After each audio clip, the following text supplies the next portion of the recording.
So hey guys, Abhishek Kumar here from IIT BHU and इस video में हम लोग बात करने वाले हैं कि कैसे हम आईआईटी जाने वाले हैं। तो उसका सिंपल सा आंसर है, सवाल बना के बुक्स बनाओ, जेईई एडवांस का पेपर दो, आईआईटी आ जाओ।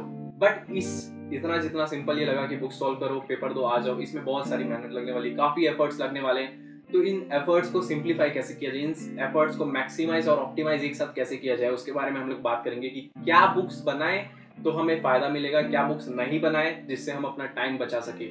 ये पर्टिकुलरली मेरा परसेप्शन नहीं है। ये जितनी भी बुक्स मैं आपको बताने वाला हूँ 3 लेवल पे बताऊंगा, बेसिक, इंटरमीडिएट, एडवांस, तीनों इंपॉर्टेंट होंगी। तो ये जितनी भी मैं बुक्स आपको बताऊंगा, ज्यादा नहीं बताऊंगा, मतलब थोड़ी सी हैं, ये आपके लिए इंपॉर्टेंट क्यों है? ये इंपॉर्टेंट इसलिए क्योंकि ये सिर्फ मेरा परसेप्शन नहीं है कि आपको एक बुक बनानी चाहिए। ये मेरे बैच में ही है, एक सार्थक नाम का हमारे आपके सीनियर होंगे, ठीक है, उनका 99.5 परसेंटाइल था, जनरल कैटेगरी में, आईआईटी बीएचयू में है। और अमन पाठक, ठीक है, अब ये तो कोचिंग, सार्थक जी ने तो कोचिंग ली थी एंड 99.5 परसेंटाइल में थे।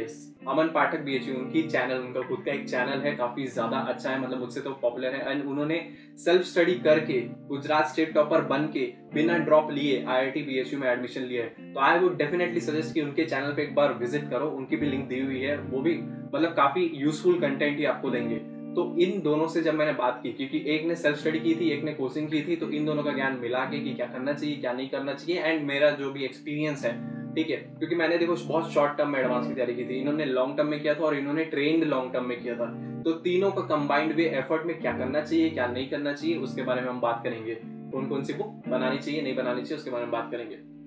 सबसे पहले आता है बेसिक्स। बेसिक्स क्यों इंपॉर्टेंट है? देखो, कोई भी बच्चा पैदा होता है वो डायरेक्टली दौड़ने नहीं लगता है, वो सबसे पहले खड़ा होता है, उसके बाद चलता है, उसके बाद वो दौड़ने लगता है। तो खड़े होने के लिए, कौन आपके मजबूत पैर बनाने के लिए, आपका एक फाउंडेशन अच्छा करने के लिए आपको बेसिक्स बहुत ज्यादा इंपॉर्टेंट होती है। तो उन बेसिक्स में आता क्या क्या है? बेसिक्स में ये चीज आती है कि आपको एग्जाम्पलर बनानी होती है क्लास 11th-12th की पूरी, for physics, for chemistry, for mathematics, पूरी की पूरी आपको बनानी पड़ती है। एनसीईआरटी के इंटेक्स क्वेश्चन लगाने होते हैं। Intex is like starters. अगर आप कभी शादी पार्टी में गए होगे तो आज का ट्रेंड हो गया है ये कि आप मेन कोर्स नहीं खाते हो, आप स्टार्टर से ही चाउमीन वगैरह हो जाते हो, उसी से पेट भर लेते हो। जस्ट लाइक दैट एग्जाम में भी सेम चीज होती है, वो स्टार्टर से क्वेश्चन पूछते हैं, मेन कोर्स से आजकल क्वेश्चन नहीं पूछते हैं। तो आपको ये समझना पड़ेगा कि इंटेक्स क्वेश्चन बहुत ज्यादा इंपॉर्टेंट होता है, बैक एक्सरसाइज क्वेश्चन बहुत ज्यादा इंपॉर्टेंट होते हैं, ठीक है। तो बिफोर आप मेन कोर्स में जाओ आपको स्टार्टर्स कंप्लीट करना पड़ेगा। तो स्टार्टर्स क्या होते हैं? स्टार्टर्स आपके होते हैं Intex question, back exercise question, overall NCERT काफी ज्यादा इंपॉर्टेंट है। उसके बाद एग्जाम्पलर काफी ज्यादा इंपॉर्टेंट है। उसके बाद जब ये चीजें हो जाए तो previous year question, mains and advance एक साथ लगाने हैं। देखो,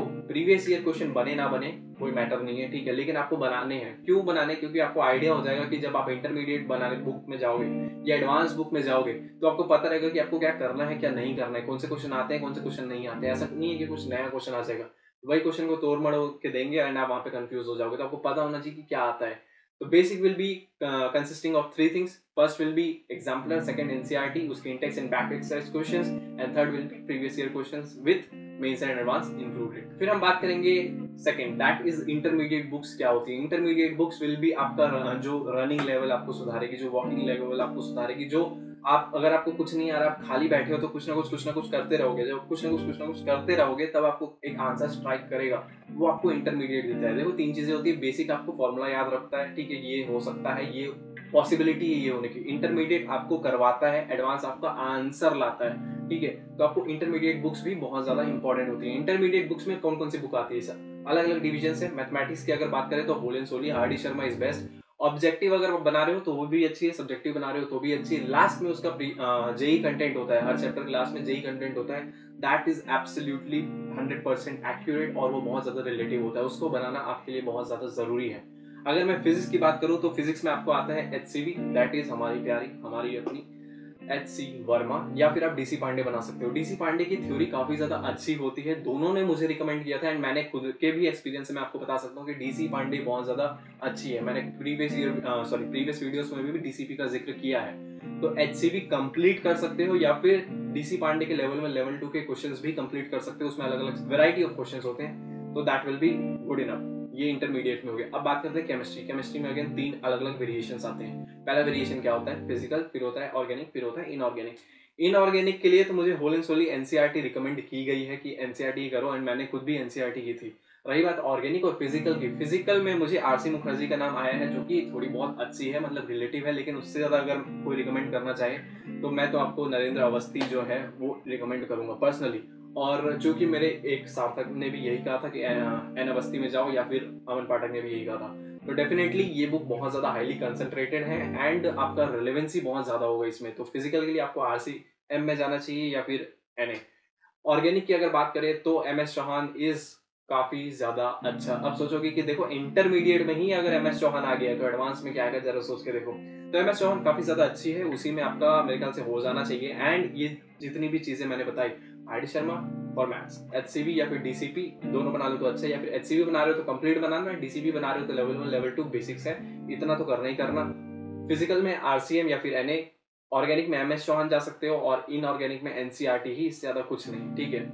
That will be sufficient for your intermediate book preparation for JEE Mains and Advance. So the third stage comes and that is Advance. Advance आपके लिए बहुत ज़्यादा important होता है, but अभी तक बेसिक और इंटरमीडिएट बताया क्या उसकी इंपॉर्टेंस कितनी है। उसकी इंपॉर्टेंस इतनी है कि उसको अगर आप कर लो तो आपका मेंस आराम से क्लियर हो जाएगा और अच्छे रैंक के साथ क्लियर होगा। अच्छी रैंक से आप समझ सकते हो मैं जनरल बेसिस पे बात कर रहा हूँ, ओबीसी को कोई कोटा नहीं लगा के बात कर रहा हूँ। जनरल बेसिस पे काफी अच्छी रैंक आएगी कि आपको CS मिल जाए अच्छी जगह। तो अब आप सोच सकते हो कि बेसिक एंड इंटरमीडिएट कितना इंपॉर्टेंट होता है। उसके बाद बात करते हैं एडवांस की। एडवांस इज समथिंग जो आपको बहुत ज्यादा रैंक दिलाती है। रैंक किसमें दिलाती है? एडवांस में। Basic and intermediate will clear your cut off in JEE advance, but what जो आपको रैंक दिलाएगा वो होगा एडवांस वाली बुक्स। एडवांस वाली बुक्स कौन सी होती है? मैथ्स में होती है अमिता अग्रवाल। बोलोगे सिंगेज है या इसमें नहीं है, RD शर्मा है या नहीं है? नहीं है। सिंगेज काफी ज्यादा ठीक है, हद तक ठीक है, but I still suggest Amita Agarwal, क्योंकि अगेन हम तीनों ने पूरा एक कंबाइंड एफर्ट डाल के एक अच्छी रिकमेंडेशन ट्राई की है। उसके बाद फिजिक्स की अगर बात करें, फिजिक्स में आती है DC पांडे की। क्वेश्चन बैंक आता है, ठीक है, 500 क्वेश्चन उसमें वॉल्यूम्स रहते हैं, तो बहुत ज्यादा अच्छी है वो। इवन सिर्फ उसको बना लेने से आपका फिजिक्स मेंस लेवल पे तो अच्छा ही हो जाएगा। तो एडवांस लेवल पे आप सोच ही सकते हो कितनी ज्यादा इंपॉर्टेंट होगी, बहुत ज्यादा इंपॉर्टेंट है। सिंगेज बनानी चाहिए कि नहीं फिजिक्स में? नहीं बनानी चाहिए। फिजिक्स, सिर्फ फिजिक्स की बात कर रहा हूँ मैं यहाँ पे, सिर्फ लेवल 1 लेवल 2 तक अगर आपके पास सिंगेज बना रहे हो तो लेवल 1 लेवल 2 तक सीमित रहो, उससे ज्यादा आगे जाने की जरूरत नहीं है, क्योंकि रिलेवेंसी बहुत ज्यादा कम है उसमें। मतलब बहुत वेराइटी ऑफ क्वेश्चंस है जो आने नहीं वाले हैं। तो सिंगेज फॉर फिजिक्स मैं रिकमेंड नहीं कर रहा, इवन हमने से कोई भी रिकमेंड नहीं कर रहा है। उसके बाद बात करेंगे केमिस्ट्री की, organic, inorganic and physical. Physical में अभी तक जो चल रहा था वही ठीक है, Narendra Awasthi well and good, बहुत अच्छा। इनऑर्गेनिक में अगर मैं बात करूं, इनऑर्गेनिक में नया नाम आता है VK जायसवाल, जो कि हाईली रिकमेंडेड बुक कही गई है, ठीक है। तो VK Jaiswal will be best. And अगर आप 2 ईयर प्रोग्राम या 1 ईयर प्रोग्राम में चल रहे हो तो मेरे ख्याल से आपको ये पूरी बनानी चाहिए, क्योंकि कंफर्म हो रहा है ना, प्रोबेबिलिटी आपकी इन्फर्म हो रही है। 0.9 से ज्यादा प्रोबेबिलिटी हो रही है। आप IIT में आ रहे हो और हमसे मिलोगे, या मतलब आपसे भी अच्छे, हमसे भी अच्छे सीनियर या किसी से मिलोगे, तो that will be good. Organic में अगर बात करें तो यहाँ पे विनीत खत्री का नाम आता है। बहुत कॉम्प्लिकेटेड नहीं है, बहुत छोटी है, ज्यादा इतना बड़ा नहीं है। उसके थ्योरीज, उसके questions well and good. Book आती है, मतलब हार्ड कॉपी आती है। आई होप आपको ये खरीदनी चाहिए, ऑर्गेनिक के लिए पर्टिकुलरली ये खरीदनी चाहिए, क्योंकि काफी ज्यादा लोगों की ऑर्गेनिक खराब होती है, ठीक है, मतलब मेरी तो नहीं थी बट स्टिल होती है। तो आपको Vineet Khatri will be best, so that will be sufficient for advance level. तो I think this information will be sufficient. And अगर कोई भी डाउट हो इससे तो प्लीज कमेंट करो। अमन पाठक का चैनल जरूर जाके चेक करना। मैं कोई सब्सक्राइब करने के लिए नहीं बोल रहा, मैं बस इतना बोल रहा हूँ कि जाके एक बार चेक करना, क्योंकि वो सेल्फ स्टडी वाला बंदा है यार, स्टेट टॉपर वाला बंदा है, मतलब कुछ अलग बात है उसमें, ठीक है। तो उसको जाके अगर देखोगे तो वो बहुत कम शब्दों में ज्यादा इन्फॉर्मेशन दे सकता है आपको। ऐसा नहीं कि मेरे को अनसब्सक्राइब कर रहे हैं, इसका मतलब ये होता है मेरे को भी सब्सक्राइब करो और उसको जाके कंटेंट में जाके देखो। तो I hope this information will be sufficient for you. Note कर लेना जितनी भी मैंने चीजें बताई थी।